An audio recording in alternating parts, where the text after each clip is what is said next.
문제달인 신혜선입니다. 20년도 사회 실기 기출문제 해설 강의 시작하겠습니다. 1번 슈퍼의 직업발달 5단계요. 성탐, 확률세, 성장기여 자아 개념을 발달시키는 시기이며 욕구와 환상이 지배적이나 점차 흥미와 능력을 중시하게 된다. 두 번째 탐색기여 미래에 대한 계획을 세우고 적합한 직업을 탐색하는 시기이다. 확립기 자신에게 적합한 분야를 발견해서 생활의 기반을 확립하는 시기이다.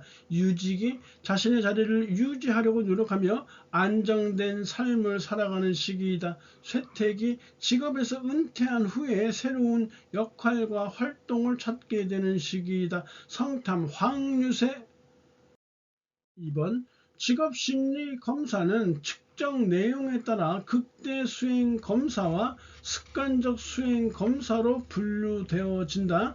두 검사에 대해 설명하고 각각의 대표적인 유형 두 가지를 쓰시오. 우리가 심리검사 분류는 총 크게 네 가지로 나눈다고 했었어요. 첫 번째 실시 방식에 따른 분류, 두 번째 사용 목적에 따른 분류, 세 번째 측정 내용에 따른 분류, 네 번째 검사 장면에 따른 분류인데요. 오늘은 이 네 개 중에서 세 번째 측정 내용에 따른 분류예요. 측정 내용에 따른 분류는 첫 번째 극대 수행 검사요. 최대 수행 검사라고도 해요. 제한 시간 내에 수검자의 능력을 최대한 발휘하게 하는 인지적 검사이며 성능 검사라고도 해요. 그래서 유형으로 지능 검사, 적성 검사, 성취도 검사가 있고요. 지능 검사에는 스탠포드 비네 지능 검사와 한국판 웩슬로 성인형 지능 검사가 대표적이고, 적성 검사로는 일반 적성 검사 GATB가 있고요. 성취도 검사로는 학업 성취도 검사가 있어요. 두 번째는 습관적 수행 검사인데요. 정서적 검사라고도 해요. 일상생활에서의 수검자의 습관적인 행동을 검토하는 비인지적 검사이며 성향 검사라고도 하는 것이에요. 대표적인 유형들이 성격검사, 흥미검사, 태도검사가 있는데, 성격검사에는 MBTI, MMPI, CPI 이런 것들이 있고요. 흥미검사로는 직업선호도 검사, 쿠도 직업 흥미검사, 스트롱 캠벨 흥미검사 등이 있었죠. 그리고 태도검사로는 직무 만족도 검사가 있어요. 그래서 심리검사 분류를 정확하게 해 두셔야지만 매회차 거의 나오기 때문에, 지금 이 20년도 4회차에는요 뒤에 8번에 또 나와 있어요. 똑같은 내용이요. 그래서 두 문제 합쳐서 14점이 무료. 그래서 14점은 그냥 벌고 갈 수 있다는 것이에요. 3번 홀랜드의 흥미에 관한 6가지 유형. 이건 징글징글하게 많이 했었던 것이죠. 현탐의 사진관, 현실형이요. 실제적이면 현장에서 하는 일을 선호하나 사회성이 부족하다. 탐구형. 과학적이면 탐구활동을 선호하나 지도력이 부족하다. 예술형. 심미적이면 창조적인 활동을 선호하나 규범적 성향이 부족하다. 사회형. 이타적이면 봉사활동을 선호하나 기계적 활동 능력이 부족하다. 진취형. 진취적이면 적극적인 활동을 선호하나 체계적 활동 능력이 부족하다. 관습형. 꼼꼼하며 질서 정연한 일을 선호하나 융통성이 부족하다. 현탐의 사진관. 4번에 구성 타당도를 분석하는 방법 세 가지요. 우리 구성 타당도는 수변율이라고 했었죠. 바로 전 회차에는 구성 타당도에 대한 두 가지를 쓰고 설명하는 거였잖아요. 지금 여기서는 세 가지 다 쓰고 설명하는 거예요. 그래서 수변율이라고 했는데, 첫 번째 수렴타당도예요. 검사 결과가 해당 속성과 관련 있는 변수들과 높은 상관관계를 가지고 있을 때 수렴타당도는 높다 이렇게 얘기하는 것이고, 변별타당도는 수렴타당도와 이 상반적 개념이에요. 검사 결과가 해당 속성과 관련 없는 변수들과 낮은 상관관계를 가지고 있을 때 변별 타당도는 높다 이렇게 말하네요. 요인 분석은 검사 문항들의 상관관계를 분석하여 상관이 높은 문항들을 요인으로 묶어주는 통계적 방법이다 라고 하시면 되겠어요. 5번 발달력 직업 상담에서 수포는 진단이라는 용어 대신에 평가라는 말을 사용했다. 수포가 제시한 평가의 종류 세 가지, 우리 앞선 회차에서 했었는데 문계예라고 했었어요. 그래서 문제평가, 개인평가, 예언평가로 볼 수 있어요. 문제평가는 말 그대로예요. 내담자가 겪고 있는 문제와 직업상담에 대한 기대가 평가된다라는 것이고, 개인평가는 내담자의 신체적, 심리적, 사회적 상태에 대한 통계, 자료 및 심리검사, 사례 연구 등으로 개인에 대한 평가가 이루어진다라는 거고, 예언평가는 문제평가와 개인평가를 토대로 내담자가 성공하고 만족할 수 있을지에 대한 예언이 이루어진다. 다시 한번요. 수퍼는 진단이라는 표현을 쓰지 않고 평가란 말을 썼는데, 수퍼의 평가 3개, 문계예예요. 문제평가, 개인평가, 예언평가. 6번. 틴슬레이와 브래들리가 제시한 검사 해석의 4단계예요. 이거 20년도 4회차에 신출로 나와서 많은 수험생들을 당혹했던 것이에요. 이런 거는 뭐 과감하게 틀려줄 수밖에 없는 것이에요. 이제 어차피 기출에 나왔으니까 나오면 맞추셔야 되겠죠. 틴슬레이와 브래들리의 검사 해석의 4단계예요. 첫 번째, 해석 준비 단계가 있고요. 상담자는 검사 결과와 내담자의 정보가 통합되어 어떻게 해석되는지를 검토한다. 두 번째, 내담자 준비시키는 단계가 있어요. 상담자는 내담자가 검사 결과에 대한 해석을 어떻게 해석을 받아들일 수 있도록 준비시키는 것이고요. 결과 전달 단계, 상담자는 내담자에게 이해하기 쉬운 용어를 사용하여 검사 결과의 의미를 전달한다. 추후 활동 단계, 상담자는 검사 결과에 대해 내담자가 어떻게 이해했는지를 확인한다. 이렇게 해서 틴슬레이와 브래들리의 검사 해석 단계 4단계 이렇게 암기해 두시기 바래요. 7번. 윌리엄슨이 분류한 직업 상담의 문제 유형이요. 직업 상담의 문제 유형이라고도 하고, 진로 선택의 문제라고도 하고, 또는 진로 선택의 변별 진단, 여러 가지 표현이 있다고 했었죠. 그러니까 우리가 이거 외울 때 학자를 통해서, 학자 이름을 통해서 외우는 것이 더 효율적이라고 했었어요. 네 가지가 있었죠. 첫 번째, 직업 무선택 또는 미선택이요. 직접 직업을 결정한 경험이 없거나, 그러니까 직업 무선택이겠죠. 선호하는 몇 가지 직업이 있음에도 어느 것을 선택할지 결정하지 못하는 경우 미선택이에요, 이게. 두 번째는 직업 선택의 확신 부족, 불확실한 선택이에요. 직업을 선택했지만 자신의 선택에 자신이 없어 타인에게서 성공하리라는 위안을 받고자 하는 경우. 세 번째, 흥미와 적성의 불일치. 흥미와 적성의 모순이에요. 흥미를 느끼는 직업에 대해서 수행 능력, 즉 적성이 부족하거나 적성에 맞는 직업에 대해서 흥미를 느끼지 못하는 경우. 네 번째, 어리석은 선택, 현명하지 못한 직업 선택이라고도 해요. 자신의 능력보다 훨씬 낮은 능력이 요구되는 직업을 선택하거나 안정된 직업만을 추구하는 경우. 이게 바로 윌리엄슨의 진로 선택 문제 변별 진단이라고 하는 것이에요. 8번. 성능 검사와 성향 검사에 해당하는 검사를 각각 3가지씩 쓰시오. 아까 우리 2번에서 했었잖아요. 측정 내용에 따른 심리검사 분류요. 똑같은 문제가 또 나온 거예요, 지금. 성능 검사는요, 우리가 인지적 검사라고 했고, 극대 수행 검사 또는 최대 수행 검사라고도 했었잖아요. 그래서 이 검사 유형으로 지능 검사, 적성 검사, 그리고 성취도 검사 있다고 했었는데, 지금 이 검사명이에요. 검사명이니까 유형별로 쓰지 않고 검사명을 쓰는 것이에요. 그래서 지능 검사에는 한판 웩슬러 성인형 지능 검사 이렇게 써도 되고요. 아니면 우리가 스탠포드 빈의 지능 검사를 써도 되는 것이죠. 적성 검사, 일반 적성 검사 GATB 쓰면 되고, 성취도 검사는 학업 성취도 검사 이렇게 쓰시면 돼요. 성향 검사는 정서적 검사라고 했었고요. 습관적 수행 검사라고 했었고, 비인지적 검사라고 했었어요.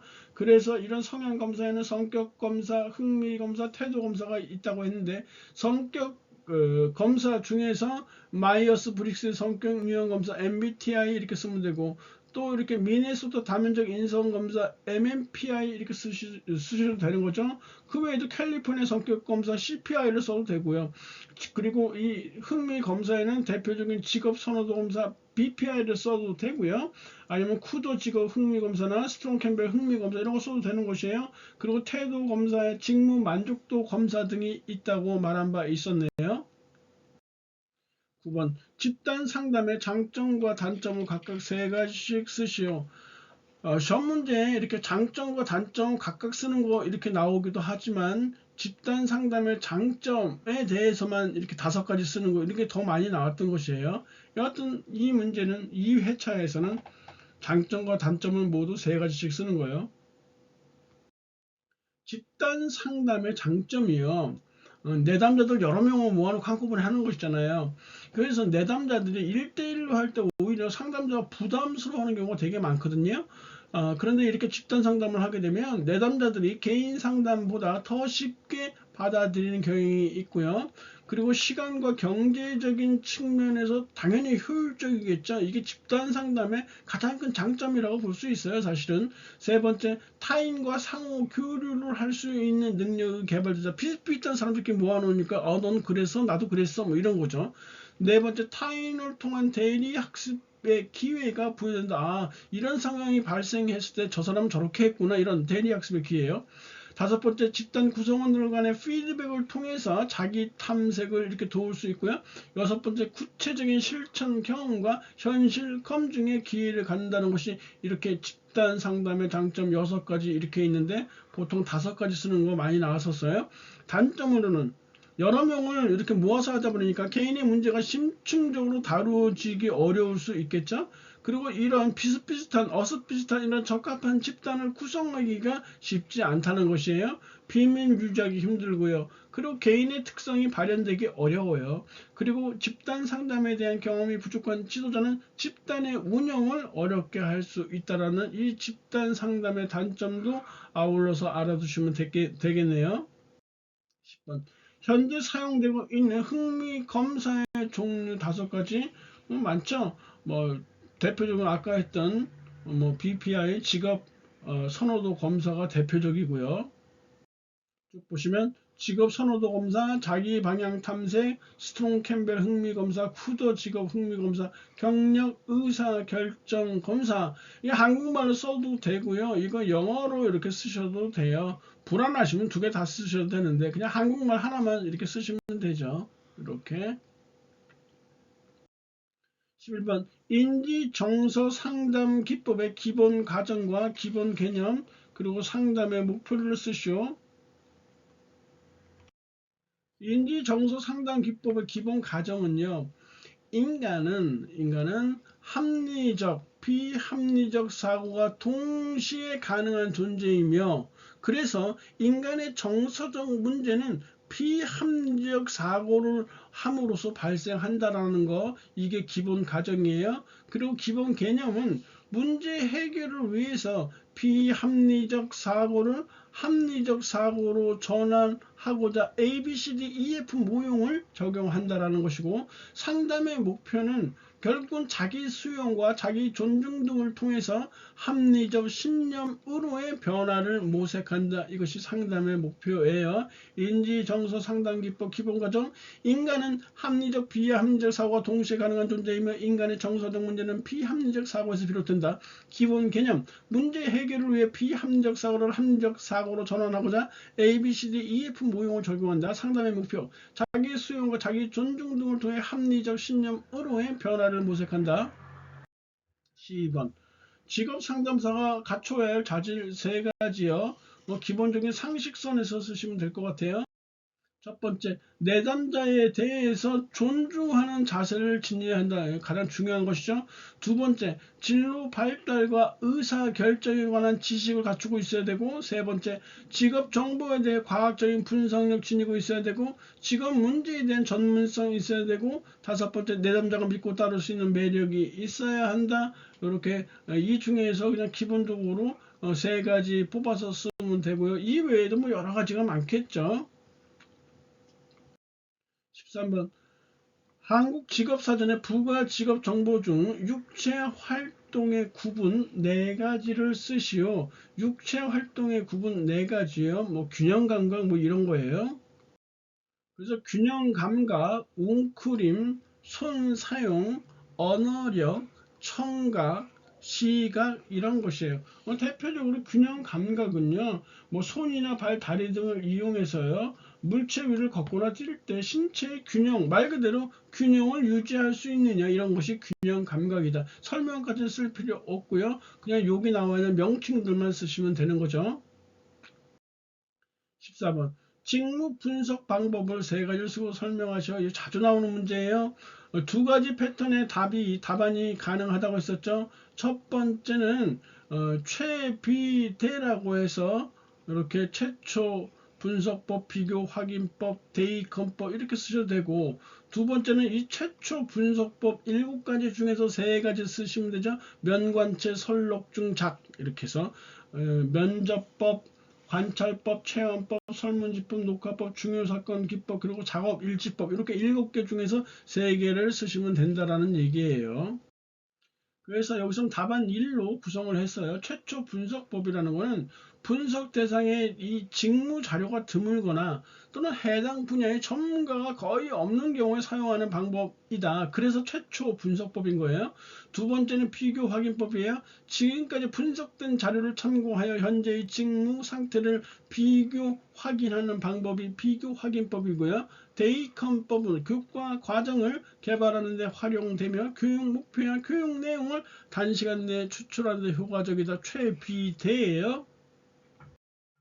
15번 주어진 예시를 보고 다음을 계산하시오 이렇게 나와 있어요. 일단 보시면은 만 15세 이상 인구수가 35986이라고 했었죠. 비경제활동 인구수가 14716이니까 비경제활동 인구수 나오니까 습관적으로 경제활동 인구수 구해야 된다는 의미 느끼셨을 거예요. 경제활동 인구수는 만 15세 이상 인구수 35986에서 14716을 빼주면은 경제활동 인구수가 이렇게 나오겠죠. 21270 이렇게 나올 거예요. 그리고 뒤에 취업자 수 나와 있으니까 역시 습관적으로 취업자 수 있으면 실업자 수 구해야 된다는 느낌을 갖게 될 것이에요. 이 실업자 수는 경제활동 인구수 21270에서 취업자 수 20149를 빼면 실업자 수가 나오는 것이죠. 그래서 1,121 1000명이 바로 실업자 수예요.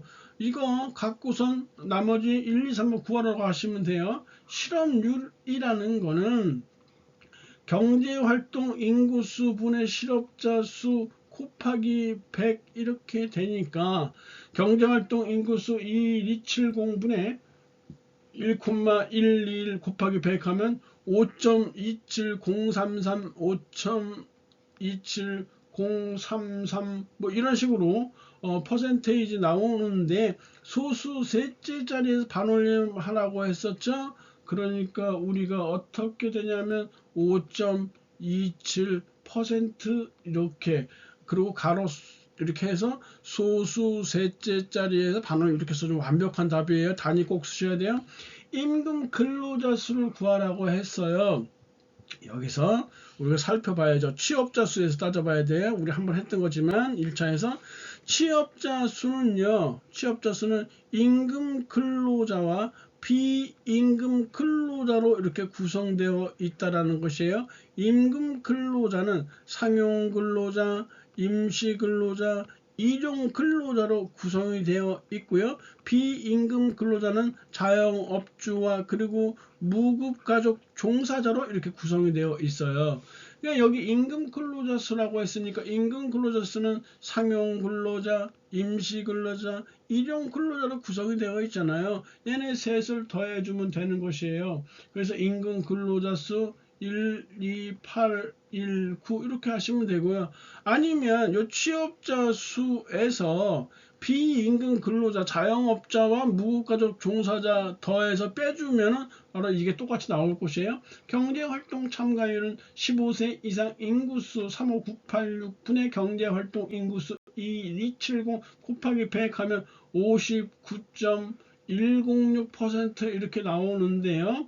소수 셋째 자리에서 반올림 하는 것이니까 59.11% 이렇게 소수 셋째 자리에서 반올림은 꼭 이게 해야 돼요. 이거 안 하면 틀려요. 이렇게 구할 수 있다라는 것이죠. 이렇게 쭉 정리해서 있으니까 확인해 보시기 바라고요.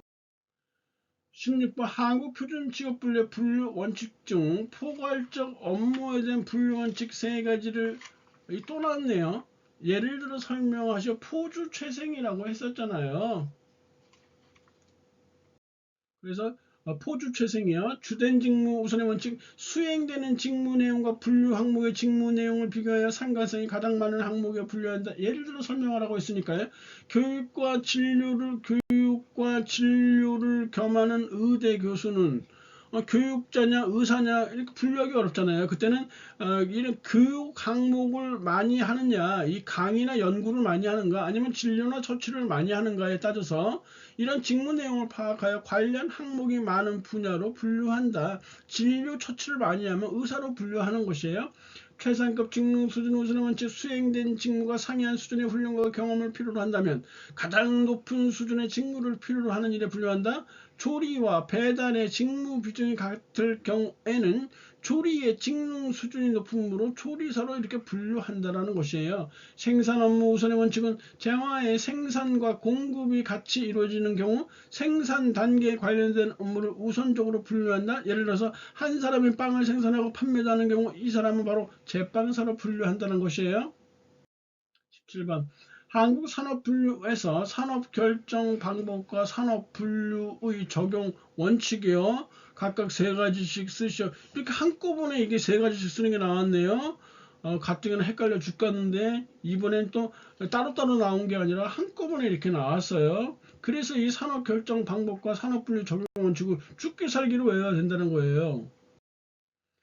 산업 결정 방법 5가지 중에서 3개만 골랐으면 되는 것이죠. 생산 단위의 산업 활동, 그 생산 단위가 수행하는 주된 산업 활동의 종류에 따라서 결정된다. 해당 활동의 종업원 수 및 노동 시간, 임금 또는 설비 정도에 의하여 결정한다. 계절에 따라 정기적으로 산업을 달리하는 사업체는 조사 대상 기간 중 산출액이 많았던 활동에 의하여 분류한다. 휴업 중 또는 자산을 청산 중인 사업체의 산업은 영업 중 또는 청산을 시작하기 이전의 산업 활동에 의하여 결정한다. 단일 사업체의 보조 단위는 그 사업체의 일개 부서로 포함한다라는 것이 산업 결정 방법이에요. 산업 분류의 적용 원칙은 첫 번째, 생산 단위는 산출물뿐만 아니라 투입물과 생산 공정 등을 함께 고려하여 그들의 활동을 가장 정확하게 설명된 항목에 분류해야 한다.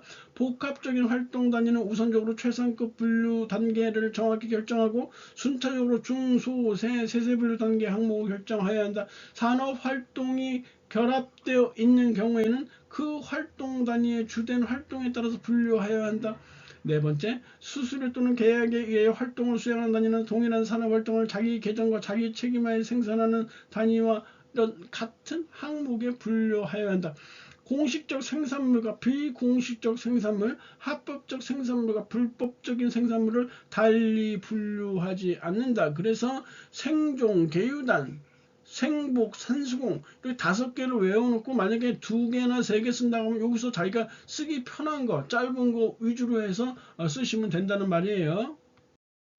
18번 어떤 기업에 2019년 근로자가 40명, 생산량이 100개, 생산물 단계는 10원, 자본 비용이 150원이었으나 2020년에는 근로자 수가 50명, 생산량은 120개, 생산물 단계는 12원, 자본 비용은 200원으로 올랐다고 가정하자 생산성 임금제에 근거할 때 이 기업의 2020년 적정 임금 상승률을 계산하시오 이렇게 나왔어요.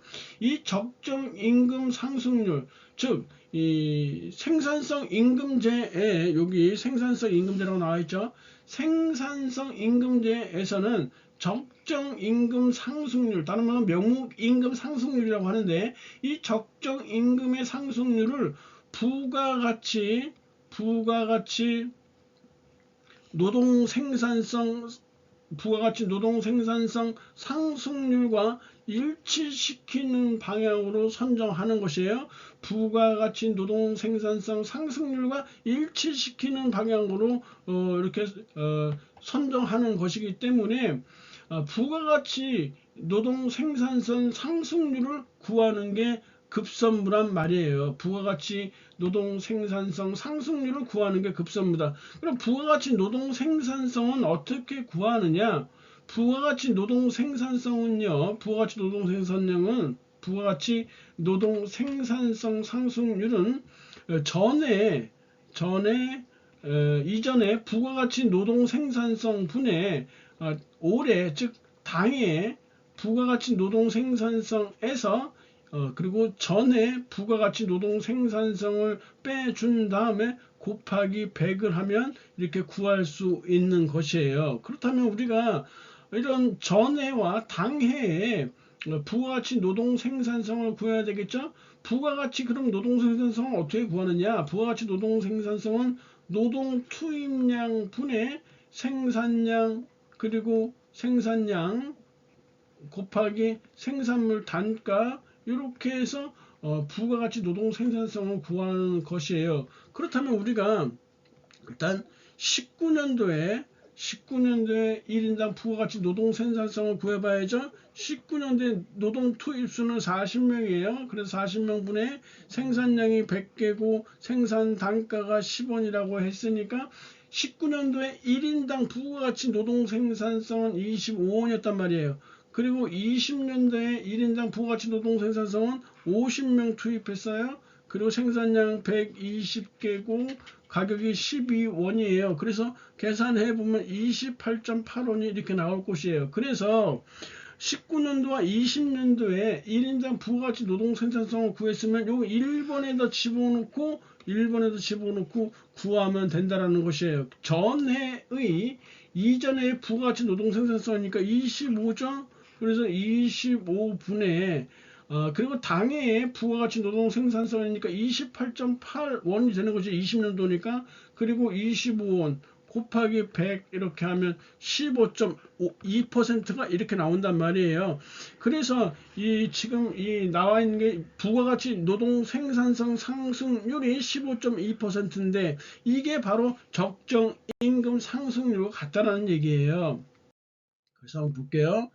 1인당 부가가치 노동 생산성은 노동 투입량분의 생산량 곱하기 생산물 단가고요. 19년도에 1인당 부가가치 노동 생산성은 그래서 40명분의 100 곱하기 10해서 25원 나왔어요. 20년도 1인당 부가가치 노동 생산성 28.8원 나왔죠. 그래서 부가가치 1인당 노동 생산성 상승률은 이전의 부가가치 노동 생산성 즉 25원분의 당해 부가가치 노동 생산성 28.8원 마이너스 25원 곱하기 100에서 15.2%가 이렇게 나왔는데 이 부가가치 1인당 노동 생산성 상승률이 적정 임금 상승률과 같은 것이에요. 그래서 이 20년도의 적정 임금 상승률은 바로 15.2%다 이렇게 구한다는 것이에요. 강의 좀 고생하셨고 다음 시간에 뵙겠습니다. 감사합니다.